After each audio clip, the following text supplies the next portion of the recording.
happy to announce the launch of our new logo. We have evolved since our incorporation in 1997, and it is time to refresh our new look to reflect who we are today. Before I reveal our new look, however, walk with me while I take you through our journey of the last 25 years. Trust Bank was incorporated on July 3rd, 1997 and began operations on October 1st, 1997. Following the collapse of the parent company of its predecessor, Meridian, the CBG stepped in and recapitalized the bank and held the shares in trust, thus the name Trust Bank. In 1999, the first investors who responded to the IPO and paid $1.50 per share received their maiden dividend of 50 bututs per share. In 2000, the bank fully paid back its investment by declaring another dividend of $1.20 bututs per share, making it a cumulative dividend per share of $1.70, which was 20 bututs above the purchase price. Between 2002 to date, share capital has increased from $27 million to $200 million, indicating that the bank has grown organically by plowing back profits to increase capital, while at the same time paying dividends to shareholders. The bank was listed on the Ghana Stock Exchange in November 2002, being the first ever cross-border listing in the sub-region. Now let's talk about awards. The bank was awarded the insignia of the National Order of the Republic of the Gambia, ORG, in the year 2010 by His Excellency the President of the Republic of the Gambia. During the past years, the bank has received so many national and international awards. Banker Magazine, 6 times. Global Finance, 6 times. Gambia Chamber of Commerce and Industry, 5 times. We began operations with 3 branches. Now, we have 18 branches and 20 ATMs and counting. On digital services, mobile app, check. Online banking, check. Transaction alerts, check. Watch this space. We've got more coming. Creating employment, yes, we've got that too. 400 and counting. And we take great care of our people too. Medical insurance, life insurance, private and state pensions, annual pilgrimages for both Muslims and Christians, training, yes, we do them all. One team, one family, one goal. That's the Trust Bank spirit. On corporate social responsibility, we have spent over $50 million in various causes. We care, and so we share. Over the years, we have paid over $1.6 billion to our shareholders, which translates to a whopping $20 per share and counting. Phenomenal returns for our shareholders who purchased at $1.50. Corporate taxes, over $1 billion is paid. Our journey started with a vision to create the kind of company that delivers quality services and innovative products with an inspired team dedicated to serving our customers, our environment, and our communities at large in the most caring manner. We remain fully committed to delivering excellent services to each of our stakeholders, customers, employees, shareholders, and partners. So, we remain true to who we have always been. As we look forward to greater achievements, we are rebranding to reflect who we are today and the future that we inspire. Our new logo has been designed to visually demonstrate our Gambian heritage and the sophisticated nature of the bank. We are moving away from the navy and gold-colored parallelogram-shaped logo to our baobab tree with a rising sun in the background.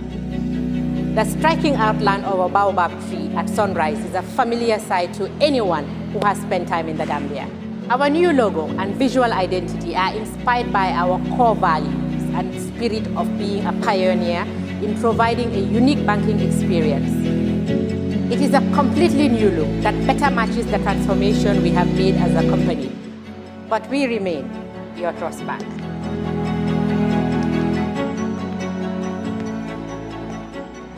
Ladies and gentlemen, it is my singular honor to present to you our new logo and corporate identity.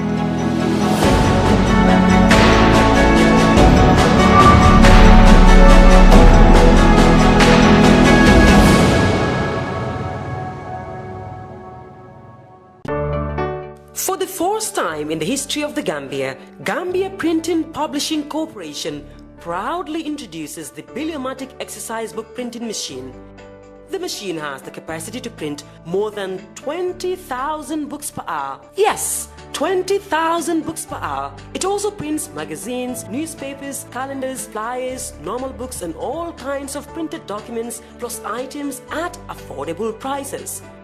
With the Biliomatic printing machine, GPPC can now render high-quality and non-size restricted printing service supply across the sub-region.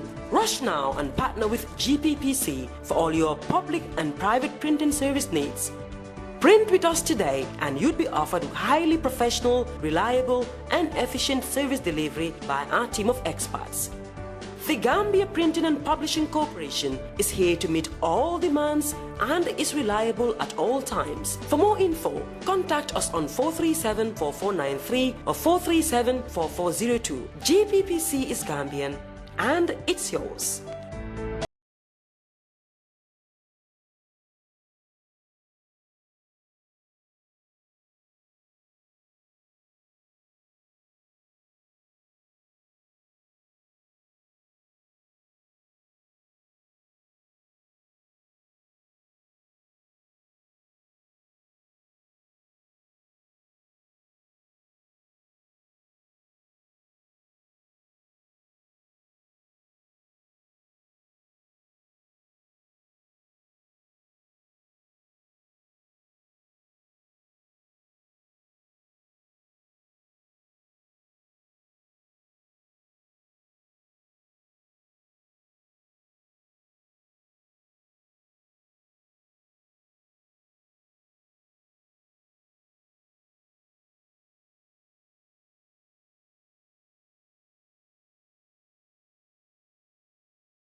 Edition of our show, and I'm so glad to be back in the studio after a long break. I think I've been away for 3 weeks, came for one show and another 2 weeks, but I'm so happy to be back in the studio. And of course, and there's no better person to have in the studio than the CEO of OIC Gambia Secretariat, Mr. Yankuba Dibba. Welcome to the show. Thank you very much, Madam. I'm happy to be here after exactly 8 months. Exactly 8 months, right? Yes, I was last year, 31st of December. Wow. And today is 31st August. And today we're going to have great updates on what's happening. I remember before I went on vacation, actually, we had a serious conversation about the OIC with my guests, and there were so many things we raised, and I think a lot of Gambians will also want to hear from you. We will be more than happy to try and explain. And explain some of those things. Exactly. And of course, if you're just joining us on Kerr Fatou, I just want to let you know we have a new YouTube channel, Kerr Fatou Media. So if you're on the page, you can scroll and you should be able to see the YouTube channel, or else the links will be put down on below, and you can subscribe to our new channel. Our old channel is still going, but like I said, we don't monetize in Gambia. There are some issues, so we need to fix that. So we want to be making some money on YouTube. So go there and hit that channel, the new channel. And of course, my co-host Esa, who is always here, is out of town. Esa is gone for about a year or so. He's gone to do his PhD. So we are going to miss him on the show. He's right now in the US, and he's just going there to develop himself more, but he'll be back very soon. But of course, we'll be having him online time to time, and he definitely is going to continue to contribute on Gambian issues. I told him we cannot have people like Esa not be participating, so he will be participating. But for now, he is out of town and he's doing his PhD, and we wish him all the best. Now, on the show tonight, I have the CEO of OIC Gambia, Mr. Yankuba Dibba, and we'll be talking about what is happening with the OIC. Mr. Dibba, last time we spoke, you assured me that Gambia will definitely host the OIC.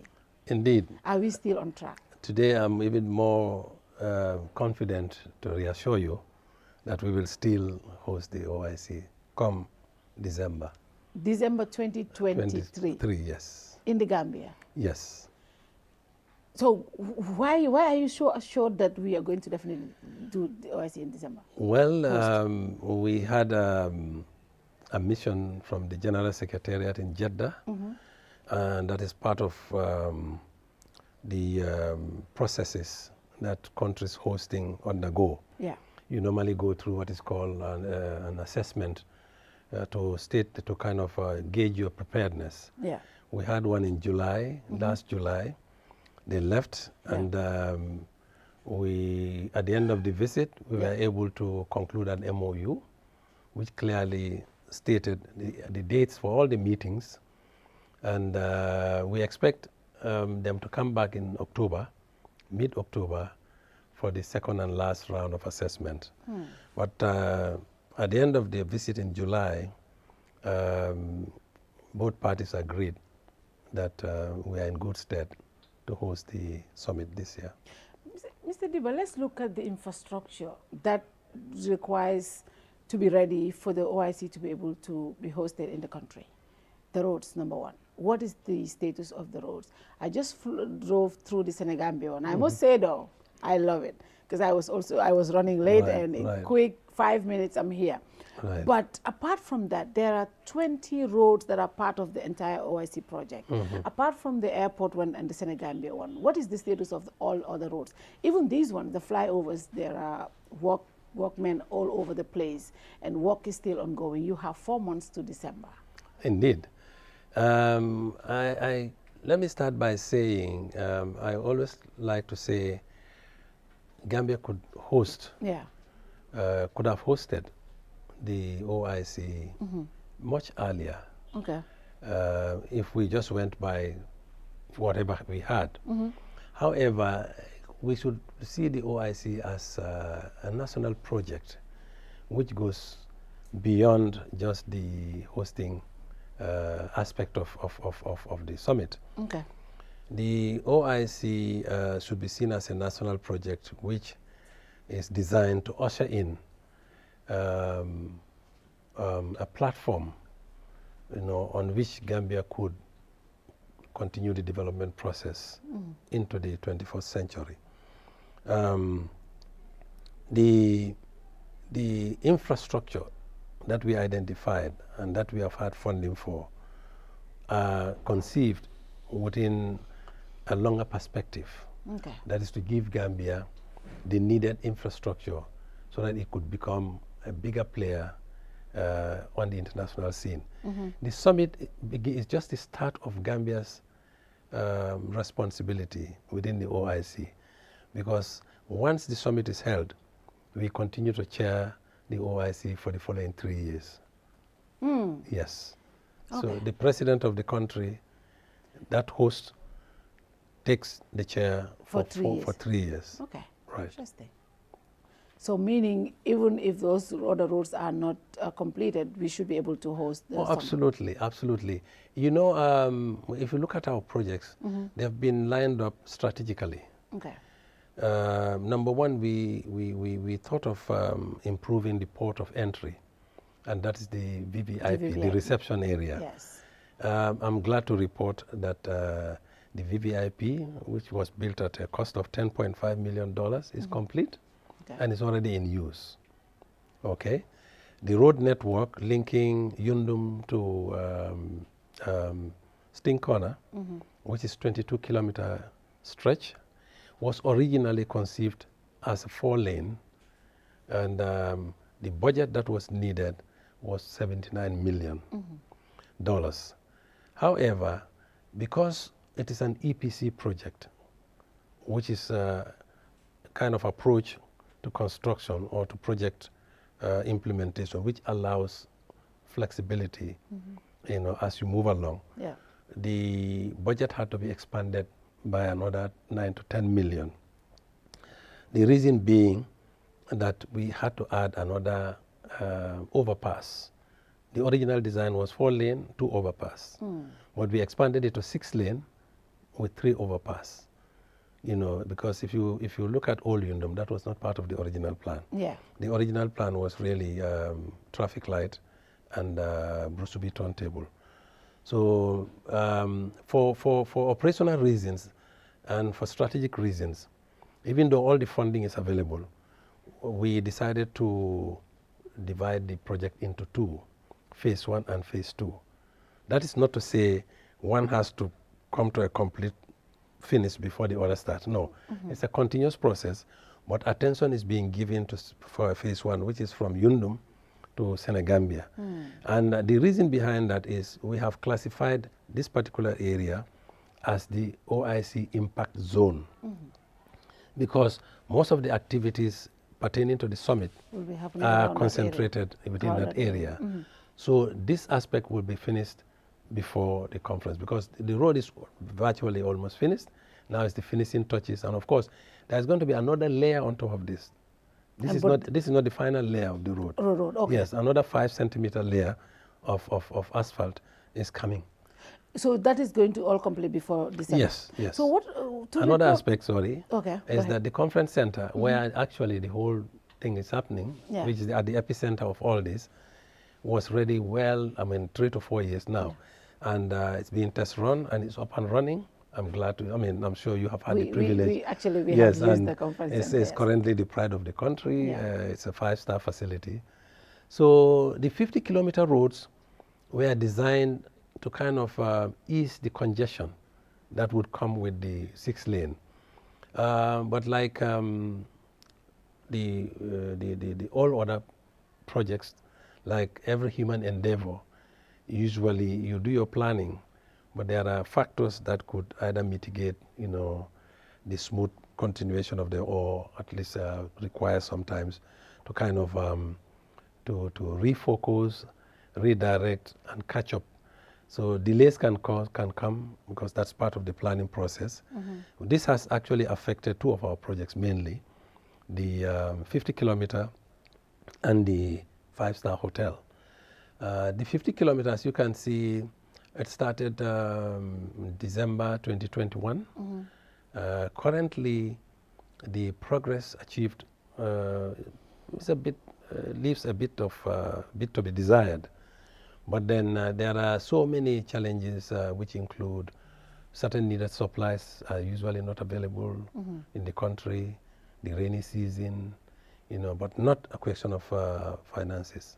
I was going to come to finances because reports have emerged that the 25% when the financiers be visited to assess the roads, or when you guys send the the first initial report, they were unable to release another percentage of the money because obviously the quality of the roads. Is that true? Not quality, but more. It depends more on the pace of work. The pace of work. Yeah, the way these projects work. once the two governments ratify the loan agreements, the monies are not physically present in the Gambia. They are held in the banks, either in the Kuwaiti Fund or Islamic Development Bank or Bank, Badia, and so on. So what happens is you have your work plan, and then, but you have processes to undergo. The loans, number one, have to be ratified by the different governments, the National Assembly in our own case. And once that is done, there are processes that we have to, due diligence, for instance, we have to, put up tenders. People have to apply. These tenders are evaluated, and then it goes through back and forth until all parties are happy. And then a down payment is given, but that's pegged to a certain level of work to be achieved. And in between the client and the contractor, there is what is called a consultant. So these consultants are the ones, they represent the interests of the government. So they have to now certify, not only the quality, but they have to certify whether work that has been done deserves to be paid.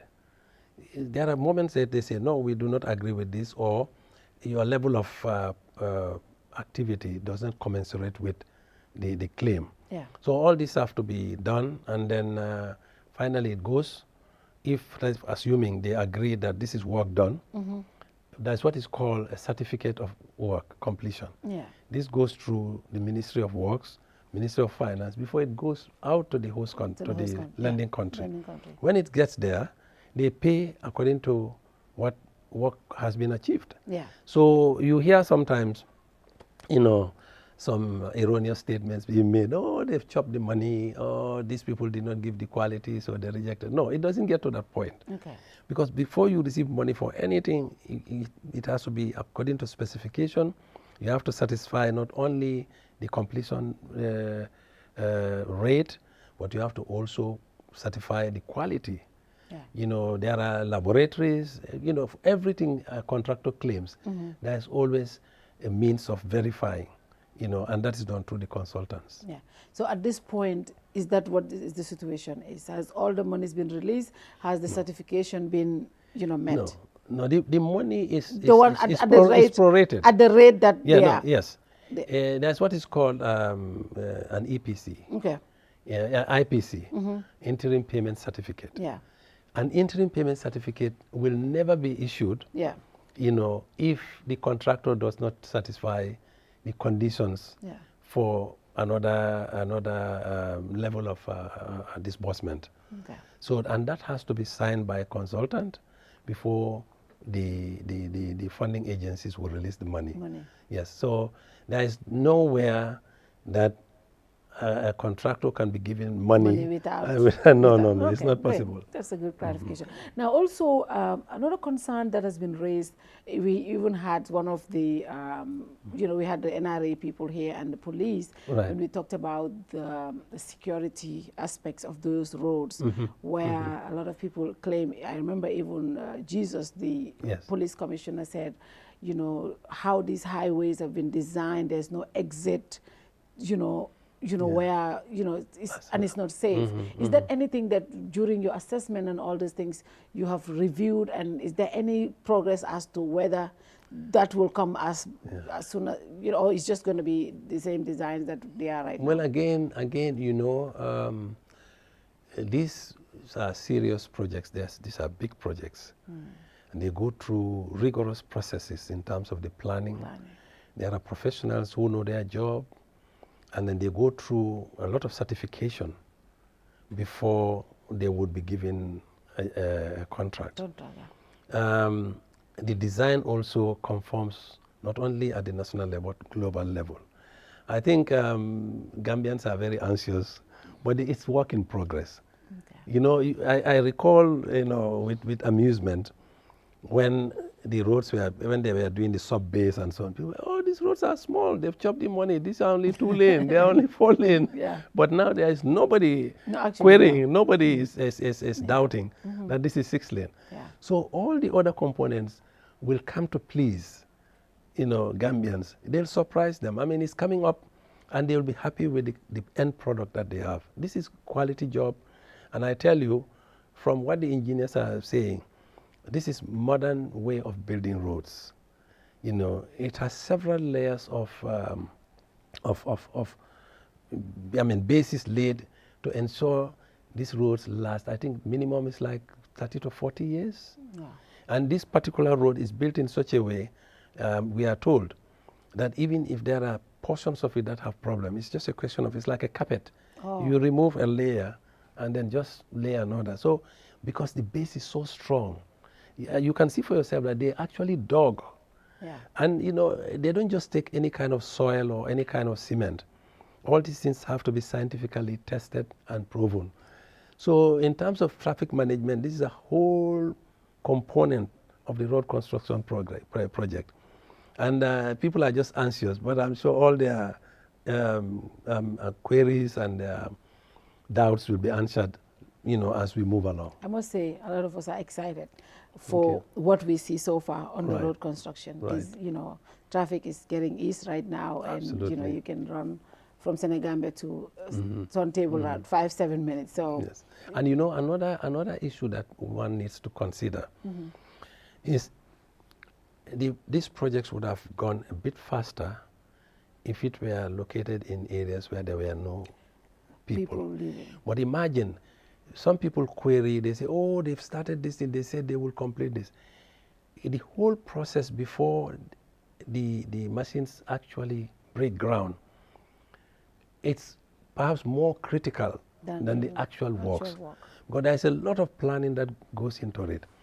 Now, you would have also noticed that in the past, in the Gambia, you know, network pipes and lines are crisscrossing every street, you know. Yeah. But with these new roads, we are making sure that no pipe will ever cross the roads again. So on both sides, we are virtually putting new water lines, new electrical lines, you know. So in the future, when these roads are completed, there will be no need. Any side of the road where you are, you can always tap your whatever, whether it is a fiber optic cable, whether it is water, whether it is electricity. So, and you know, the one major factor that delayed the onset of these projects, the actual works, is the relocation of services. Yeah. And also, people have been affected. Yes. You know, there are people who are located on the right of way. And again, I want to clarify, the right of way, some people are still saying, oh, they said 40 meters, now they have reduced it to this, to that. The right of way still remains 40 meters from the center line. Okay. But the right of way is not only the lanes that we see. It includes space for water pipes. It includes space for electrical pipes, for fiber optics cables, and also for even the high tension that. So you have to ensure that all these are provisioned within what they call the typical cross section. That's the road. The actual road looks like that. So all these things have to be catered. This is why there are demolitions here and there to make sure there's adequate provision for all these services. So relocating services, and also demolishing people's properties also has to conform with certain legal requirements. You do not just come, oh, no, compound owner X, you are right on the road. The following day, pam, no. What you do your studies. These things go through approval processes. People are given notification that first, your property is on the right of way. And then according to law, you have to give that person a certain, period of time to issue the person a demolition notice. And when demolition notices are also, so it's a whole process. Yeah. So people would see the road building within this context. Not just the feeling that the entire process. And some people feel the money is there somewhere in the back or somewhere at the corner in OIC Secretariat or in one of the banks here, Central Bank. So they just go and take. No, unlocking the funds is another thing. It's another thing. Yes. And talking about the relocations and the demolitions, I know that really caused a lot of controversies around. I mean, at the beginning, we thought all the houses along the roads would have been gone, but still you see all these houses there, and it's most of the time is the fences that are gone and all the stuff. Absolutely. How did this entire process go without really affecting a lot of people. I know people are affected, yes, but not to the extent that some of us thought. I thought, you know, all these that is beautiful, correct. yeah. That is So correct. how did that happen, and what is the status of that? Were you able to have good agreements with people? Oh yes, I must comment. I must start by saying this whole thing went so very well. Gambians took this so very well, and I think that's something we need to really commend the communities for. They took it, you know, in good faith, and when properties were identified for demolition, we have had no adverse reactions. But like you said, it is not all rosy. The 50 kilometer is more complicated. Because the 50 kilometers located within the communities, you know, so a lot of demolition actually is taking place, I mean, relative to the highway, you know, so because the right of way, in some of the places you would see the roads are virtually one way, you know, and then the 50 kilometers requires, I think the right of way is about 12 meters, you know, where you need to have the 2-lane, including all the facilities, because all these roads will have drainage, they will have lighting, and they will have provision for services. So you might find variations here and there, depending on how people encroach, because I think a lot of people had not foreseen. They were even doubting whether this would even be true. But I can assure you, the monies were provided and they are available, but they'll only be paid for work done. Yes, and there is also, it's not like a limitless kind of time frame. The 50 kilometer ran out of time. There was a discussion when the Saudis came, and we agreed to kind of extend the time for the contractors. But we had to give justification, one of which, of course, is the rains, the relocation of services, sometimes availability of some supplies. Is a problem also. But then I must also say we need to commend the Gambia government for providing duty-free for all OIC related projects. So that work does not suffer. So that has been from the outset that government had actually provided that. So GRA gives free duty waiver to all the projects. And for the highway also, the fact that we even started, because the effective date should have been December. Okay, but the fact that we were able to start a little earlier, Gambia government is the biggest contributor actually. Gambia government brought in $26 million from the beginning, before even any fund came. Yeah, even though we had all the, in principle, all the funds were approved, but they had to go through their various government structures. And then our National Assembly also had to ratify. So before all that, the Gambia government had come and then put 26 million, and that is why this particular 22 kilometer battle hardening is faster. Under normal circumstances, professionals will tell you, such projects will take almost 5 years. But then it's slated for 24 months, and we are on track to finish by March 2024. Wow, interesting. That is from Yundum all the way to Stinkona. Yes. Okay. Now, when they visiting Saudi authorities, the president was, I mean, when I saw that, I was like, really? Are we looking at a different country? When the president told them, he said, we are set to host the OIC in December. You just also said that we are set. I know the VVIP is ready. It looks beautiful, amazing. I saw the pictures just 2 days ago. Amazing. Maybe you should visit. I should. I will Mr. tell Mr. Farida we need to visit there and just look at exactly. to show it's our audience the updates on that. I mean, it's amazing. I saw the pictures. I'm like, this is wonderful. It has modern facilities. It has a presidential suite. It has lounges for ministers, for senior officers. It has a prayer room. It has a press room. It has facilities for immigration services. It has a modern kitchen. The kitchen at the VVIP is even better than the one at the Saudada Kairaba. I saw the. So you must come and see for yourself. I saw the pictures. I'm like, is this really Gambia? How come? That's amazing. But one major project that is part of the entire organization that will really make it look outstanding. That's the OIC Hotel. Right. The OIC hotel during the launch was said should be finished in 15 months. Yes. That's what, was said. And I remember we did a story exactly 1 year. Yes. Just to check on the status of that hotel. Well, and when we spoke to the consultant, at that point, work has not, I know the preparations and everything were on, but, the actual work has not started. Yeah. And 4 months into the summit, you are still assuring us that hotel will be ready? No. Okay. The hotel will not be ready. Okay. Let me also say the hotel project is unique. It's different from all the other OIC projects. Because we couldn't really get funding for that, we had to take a different approach. Okay. We had what is called a PPP.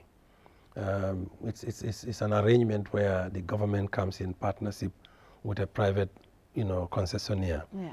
So a concession agreement was reached.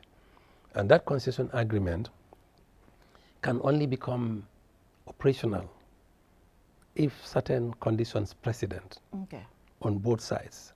So there were several conditions precedent on the side of the government and some on the side of the concessionaire. So these are the preliminary things that must be satisfied before the agreement becomes operational. Okay?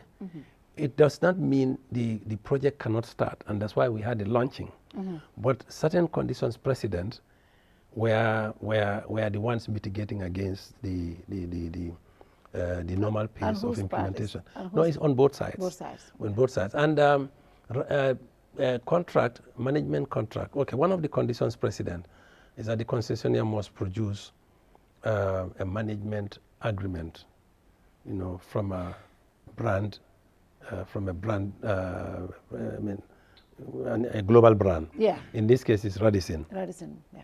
So this concession agreement has been signed, but it took some time to sign. There were certain things also that are contingent on the part of the government, which were also ongoing. So, but as I said, that was not to stop the construction process. But Radisson have their own rules. Anywhere where their brand is going to be applied, they take interest, and not only interest, they are part and parcel of the planning process. Even the color of your coatings, the mixture of the cement, the way the hotel, the design and everything, they have to okay. They have their own team of specialists that have to okay everything.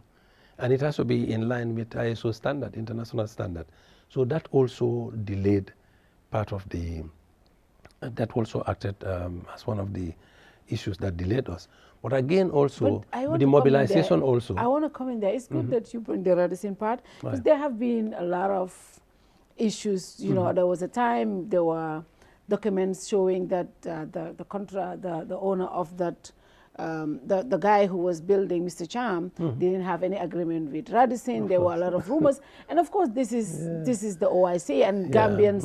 It's a Gambian project, and Gambians have a stake in it, and people were interested. So it's good that you're bringing that. It's a legitimate concern. I mean, like I said, certain things were work in progress. Okay. In principle, Radisson was involved in this whole exercise from the beginning. Okay. But then before their board of directors would sign on to the final management contract, you guys they had to do a lot of things. Okay. I was invited in June to Nairobi to witness that signing. Okay. Actually, in June of this year, the Radisson board, and if you just Google Radisson, you will see that Gambia is part of their portfolio of hotels. I think Fadli sent it to me. Okay, so it has been signed, and as I am talking to you right now, all the artwork had been done, because a huge chunk of the preparation for the building of the hotel also involves artwork. So a lot of the artwork, in fact, the artwork had been completed. Now the batching plant is on the ground, brand new. The concrete work is currently right now. If you go there, you will find a lot of activity happening. The concessionaire has made arrangement to bring in a team of, the Turkeys have been on the ground since August of last year, September of last year. They are the ones that oversaw all that artwork. And then we've also arranged The concessionaire actually took Golden Beach Hotel, renovated it in anticipation for the workforce to come. So that's where the workforce will be based. So it's behind schedule, but there's no doubt that it will be done. Now, with the caliber of guests that the Yes. OIC brings, I mean, the Yes. reason why Absolutely. we were building this hotel is to be able to host them. That is correct. Where are we going to host this hotel? Because a lot of people said, oh, No, we you know, don't there's have always that facility here. There's always what is called a plan B, A plan B? madam. Because in life, I'm not sure, perhaps any serious manager Yeah, does not depend on one plan. You always have a plan B. plan B. Okay. And in our own case at the Secretariat, we had our plan B. We had every hope that the thing would be ready, but because, like I said, sometimes things can go a bit the other way, delays can happen.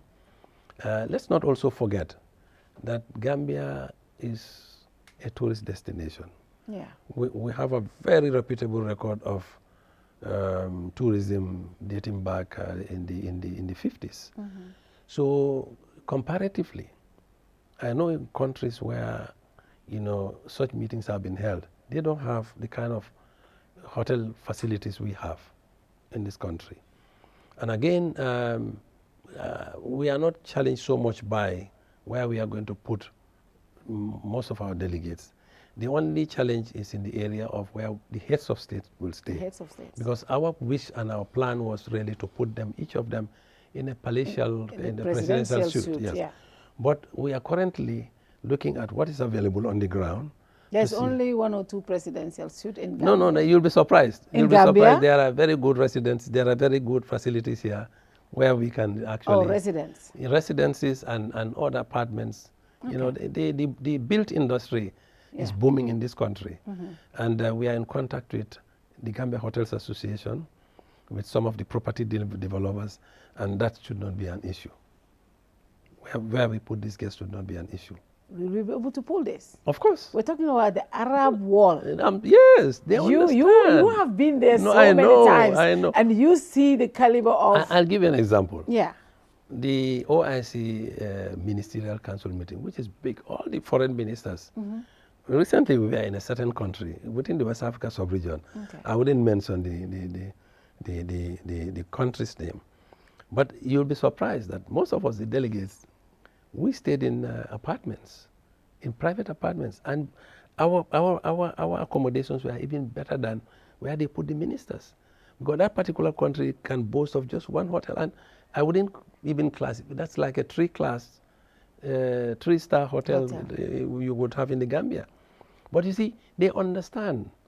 And this is why the Ummah is united in supporting Gambia to ensure that we host a memorial. And you'll be surprised. We will pull this off with a remarkable success. Wow. That will be the pride of every Gambian. Interesting. I look forward to this. Right. Now, there's another argument that I've heard that, yes, if we are able to pull this in December, a lot of the resources might go to our neighboring country, Senegal. For example, I don't understand. If we are not able to host the heads of state in Gambia, they will fly in Senegal, slip over and just come here and attend the summit.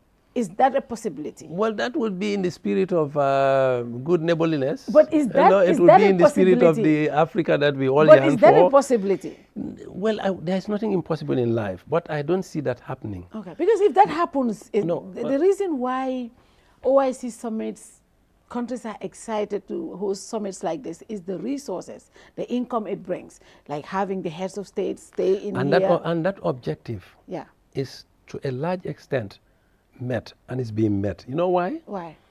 The OIC is the single biggest project that this country has ever seen. Ever, yes. So far. We have set ourselves just, nominally, we said we wanted to raise $500 million. But as I'm talking to you, we have raised in excess of $350 million. If you look at the portfolio of projects we have, it's the single biggest project that this country has ever had. And the actual benefits that will accrue to this country are yet to come. Because, as I told you, if the OIC, not if, when the OIC If, finally, did no, you it's not just say if, it's when. when. Okay. when we finally host, Okay, the Gambia becomes the chair for the following 3 years. for the next 3 years. The benefits that will accrue to this country are immeasurable. Yeah. You see? So this is an investment that we are making, not only for now, but we are making an investment for the future. You know, once our president sits in that chair, Yeah. he has access to almost more than 3/4 of the world. And by virtue of being in that chair, you know, we can get a lot more going. We can continue some of the projects that we have started, and then we can even get a lot more. Yeah. You know, so I would like Gambians to see the OIC not so much within the short term, but going in the medium to the long term. There's a lot that can accrue to this country. You know, we are the smallest country in mainland Africa. Yeah. And the fact that we can pull this off, Yeah. and Gambia has pulled off the OAU in the past, and within even the OIC circles, the Gambia is no small player in the 80s. Yeah. I like to make reference to that. You know, when the Iran-Iraq war started, it was little Gambia that brought about peace in that place. Yes. So people should look at the OIC not just within the narrow confines of a few days of meeting, but the significance of even being chosen. We are hosting, I heard in the past, some people are saying, oh, no, it's going to Senegal, there's some other country. No, Gambia was chosen on the African ticket. Gambia's candidature is being supported, spearheaded by the Africa group. And we enjoy excellent relationship within the Ummah. You know, you go to Southeast Asia, you go to Middle East, we have great friends. Yeah. Recently, I've had a tour of these regions with the foreign minister. And all of them are so supportive of the Gambia. So we are so excited about the prospects that this OIC will bring. Yeah, you said something, and I think that is true. The OIC project is the single biggest project this country has attracted so far. Right. But critics said the Secretariat could have done better. I mean, I remember before leaving, I had Ambassador Sidat Job here, and we talked about the OIC, how Senegal has taken advantage of the OIC. Now you look at the Senegalese infrastructure today, mostly thanks to the OIC that they hosted. They took advantage of the good prepared, made sure they had enough resources to be able to develop their country at no cost to the I mean not zero cost, but mostly let me correct mostly this. by the by the Ummah, right? Let me correct this. This is what we heard, and this is what we're told. You see, that's that is the if you like, that is the mistake, or I think that is the notion which we would like to correct. Okay. The OIC as an organization has no money to give any country. But the member states? The OIC, no, the member states, they don't dish out monies for you. Okay. It's okay. Senegal did not just get all those money free, just like the Gambia. There is a component of our portfolio which are loans, but they are concessional loans. And there's a huge chunk which is going to energy, which I didn't talk about. $32.5 million is going to NAWEC. And I was going to come to NAWEC. How can you bring OIC heads of states here and when NAWEC is still in the state? No. I don't know if before the end of this show they would have gone, but the situation is still the same. Again, we suffered some setback in terms of the start date of those projects. Okay. But I'm happy to report that the contracts have been signed.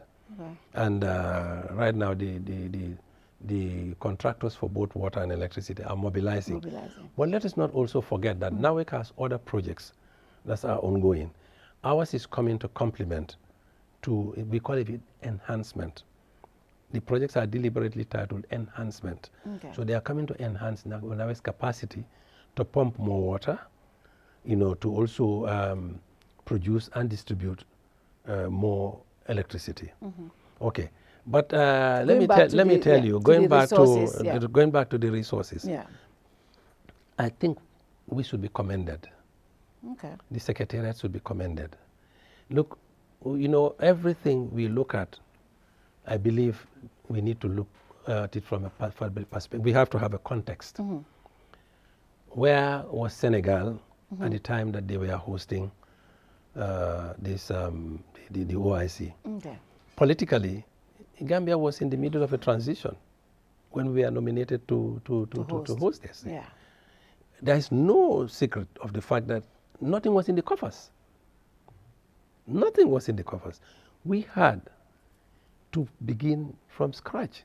We had to, and look, it's not this, even at the individual level. Yeah. You don't just go to a bank and say, can you loan me $1 million? No, I don't do that. You have to have collaterals. You have to convince the bank, your track record, your borrowing history, your lending history. Okay? So we, in fact, even as I speak, there are avenues where we can take more loans, but the loans are not concessional.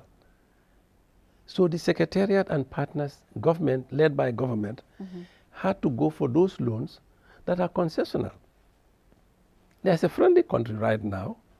An aspect of our projects was to expand the runway, the parking area and the ground handling equipment for Gambia Civil Aviation.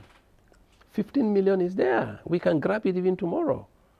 But at the last time we visited, the conditions are not favorable. We told that country we cannot.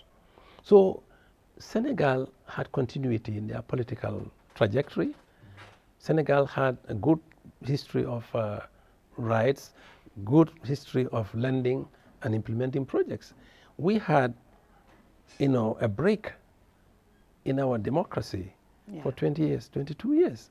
When we resumed, it's not easy to convince lenders because you have to have the capacity.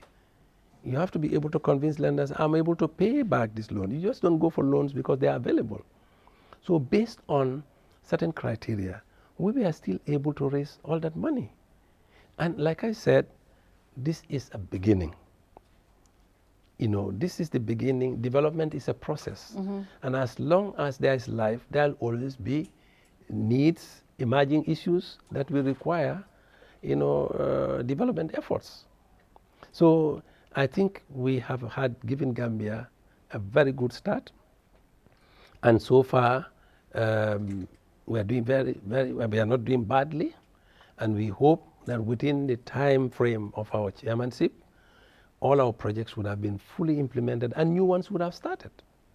What kind of Gambia are we looking at after the implementation of the OIC project? This is very, very important, Fatou. In our interactions with the Ummah, we've had some of the partners, some of the countries have been saying, look, we are proposing to Gambia, or we are looking up to Gambia to bring about some kind of change in the direction that the OIC is taking. Well, generally we are all satisfied, but we want to see, because if you look at the OIC countries, we are probably more endowed than most global groupings, because we have so many rich countries within the Ummah. Yeah. But admittedly, trade and investment is not, that good relationship is not matched by the inflow from within the Ummah, from within the southern countries to other southern countries. Why do we have to depend solely on the Bretton Woods institutions, to be able to develop South, when we can draw from, and this is why you see significantly, for instance, Islamic Development Bank, Badia, Kuwaiti Fund. Yeah. Apart from the Gambia government, these are the key lenders to us, and they are giving us concessional loans. Okay, so it has to be seen within that kind of context, So, and as I said, this is a good start. The donors are happy. The funds are being implemented judiciously. Of course, there's a setback. But if you are familiar with projects, projects have a life cycle like a human being. I could start my car now, head into my office. Along the line, I could have an accident. Yeah. That will delay. Anything can happen. Yeah. So you can get sick. You want to go to work tomorrow. We all hope we'll wake up, fit enough to go to work. You could wake up with a headache or some kind of ailment that would prevent you from going. Projects have the same kind of life cycle like human beings. But I'm looking at this also infrastructure-wise. How will the Gambia be, you know, if all of these OIC projects, what kind of Gambia are we looking at? We are looking at... After the implementation of all the OIC projects. We are looking at... And what timeline are we looking at for full implementation? Maximum full implementation will be within the next 24 months. Okay. Because the battle hardening... Even all the 20 roads? Oh, yeah. Oh, okay. They were just given additional 15 months. Oh. So they should be ready between that now and then. Okay. The battle hardening is going to be completed in March 2024. The water and electricity have a lifespan of between 20 and 24 months. And they've already, the harder part of it, which is the tender process and the contracting aspects of it, have all been done. So we envisage a Gambia where there will be adequate supply of electricity, there would be accessible roads, there would be, of course, we have a very, very investment-friendly environment. Our laws are very investor-friendly. We are looking at the Gambia that would be the destination for meetings, for investment, for exhibitions, a country that the OIC would have enhanced to play a global, a huge role, a leadership role within the Ummah, within the OIC. By the end of our presidency, we expect that most of the investors within the Ummah will be looking up to the Gambia to come and invest here, yes. Oh, that would be interesting. Right. Now, to those who say we are not hosting in December, what final assurance are you giving them? No, and is there any other project that is still lacking that no, madam, we are definitely hosting? Madam, this is a very credible medium. I want to be part of the how do you call it, the protocols. The protocol. Yeah. This is a very credible medium, and this is why we really feel happy to come and talk with you. Yeah. There will be people who will say a lot of things, and I think they have a right to their opinions. I mean, seriously, the reason why it's important to just keep saying this, because that is the notion there. I had an interview 4 weeks ago, and including myself, we all kept saying, no, there's no way, because that was when the president really hosted the visiting delegation. Absolutely, and then he gave assurance that we are set on course to host. And we all said, no, Mr. President, we don't see anything that is ready. No, everything is pending. You see, there is more to just the infrastructural aspect. The infrastructural aspect is, for us, as I said, that objective we set ourselves. That was not set by the OIC. Okay. We set ourselves that development objective. Now look, you want to come to our country, but this is what we want, before we are able to host you. We want to be able to give you a memorable experience. We want you to come, we can welcome you in a Gambian style. This is Smiling Coast. We have facilities that, you can enjoy. Above all, we have the human resource, which we are better known for. So hosting should not be seen just within the narrow precincts of the infrastructure. And again, there is a lot that the Secretariat is working on. The events planning is perhaps even more difficult and as important as the infrastructural aspects. Yeah. These are things we are on. We are working with the security services. We are working on the protocol. We are working on ensuring that when our people come here, they are safe. Yeah. Because you see, you can have all the best roads. I mean, where most of these, especially our Middle Eastern and Asian brothers, where they are coming, from, there's no short supply of skyscrapers and so on and so forth. But there are two things that we are working on that Gambians fail to acknowledge. And that is the perception that they are going to a destination that is safe. We can have all the good roads, we can have all the excellent facilities, modern facilities. If the guests do not perceive this place as safe, they will never come. If they do not perceive it as somewhere where, in terms of healthcare, in terms of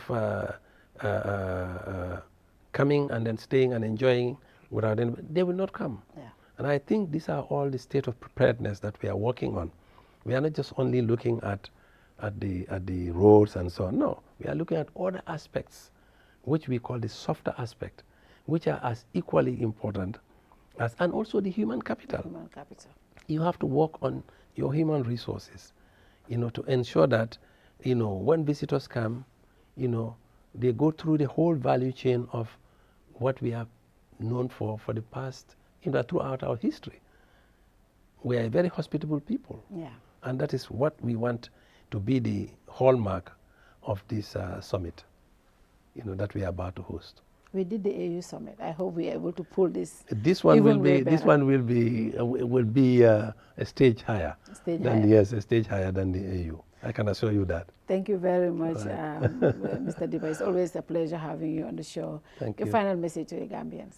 Well, my final message is I always like to use this opportunity to thank Gambians for their support and for their perseverance. I mean, building such huge infrastructure within communities is not without its own downside.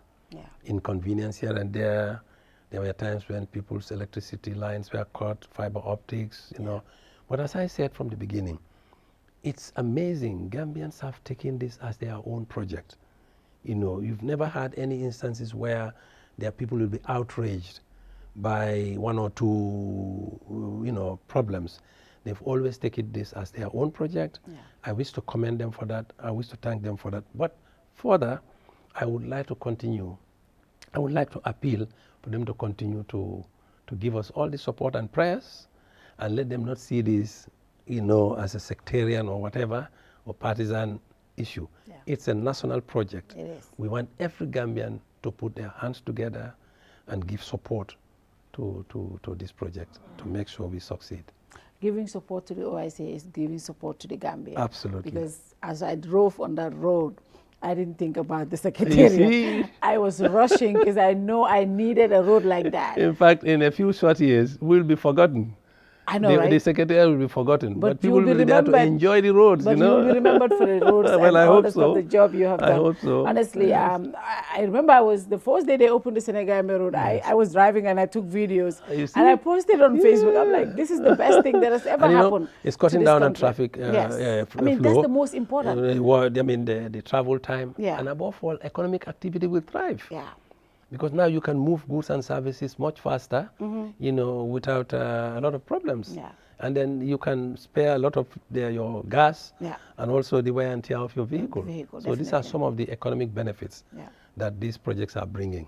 Yeah. And people should be reading all this when they are, seeing some of the challenges we go through. Those are temporary.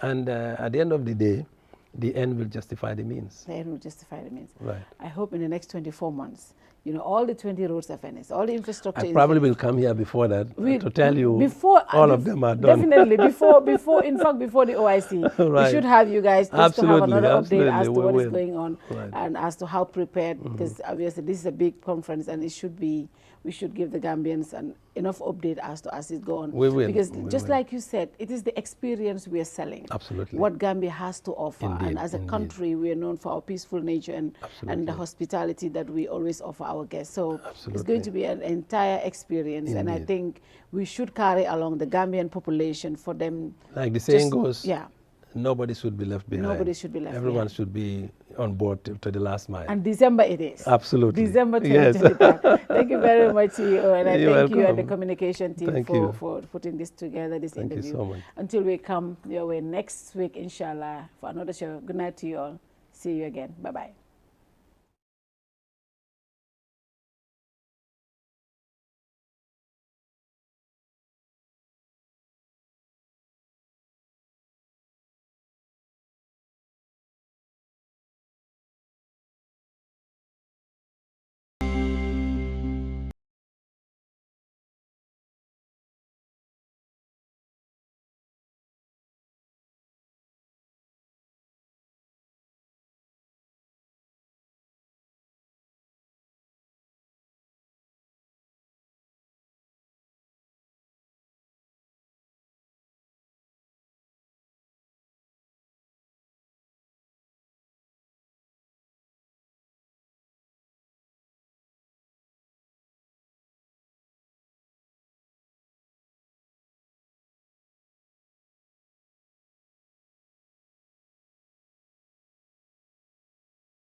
yiriwa men kafutan na tarambuloluto nga GIA cargo complex parendile pour ka julaya sone yandi ka dungoni funti bundana doko sembentu ya Banjul International Airport oto men si nyafa si moluma melka fengolu ki bantala bankolu kan anin julandingolu fana foysi sula na cargo doko le bang katu masingolu bem bulule ikafo me ye forklifts melka selendiro ni jindiro ke bagasolu la melbe funti kan waranto ka dunnan na warehouse lu kono nga dinkira sumayari ngolu fana sotole ifula milla fano mu metari kemeleti karo bela adun isi cargo bagasolu tanole men sita fo ton tan woro ila sumaya fana futata tembeleto men ka fendolu mabono fo ikana tinya fo sene fengol lombang domari fengolu waranto jata kende ani bori ma fengolu cargo bagasolu la taradula kendo asulata jamani laban korosir langolu lela na double view x-ray korosir la masingolu aka cargo bagaso kono jubele komi cargo doko sartolu ya landi nyameng nyin double view x-ray amu jamani laban rapid scanaleti men ka karafula korosiro keno cargo sifa bela wati kilngo kono to na doku lalo imu ayata karandingol leti miliyela doku no iframansata cargo doku na tamandiri nyato na doku la betea wayem futandi RA3 makamoleto men satin fo nse cargo bagasolu kinole kata UK aning EU bankolu kan GIA ka hakeli tenkungo dila na doku woto ite nyina la men.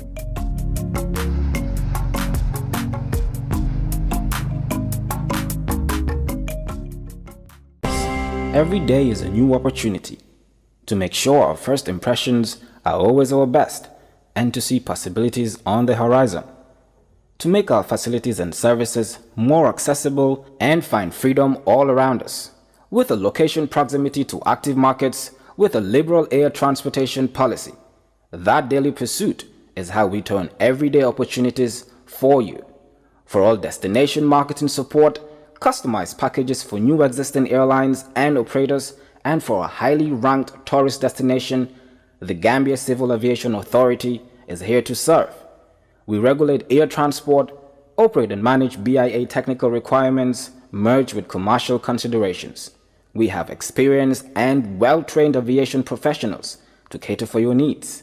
For investment opportunities in building airport hotels, shopping malls, playground for children, do contact us on 4472-831, 4472-893. Gambia Civil Aviation Authority. We go beyond daily.